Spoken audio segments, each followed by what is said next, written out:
আমাদের কেন্দ্রে সকালে শুরু থেকেই সুষ্ঠু নির্বাচন হচ্ছে। সবাই আমরা শান্তিপূর্ণভাবে 17 বছর পর খুব আনন্দ উল্লাসে আমরা ভোট দিচ্ছি।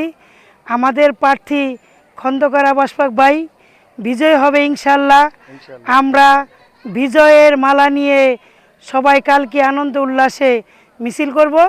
আমাদের এখানে প্রচুর ভোটের আগমন, ভোট পড়ছে, সুষ্ঠুভাবে ভোট হচ্ছে।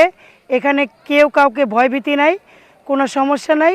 স্বাধীনভাবে স্বাধীন বাংলায় সবাই ভোট দিতেছে। আল্লাহ হাফেজ, বাংলাদেশ জিন্দাবাদ।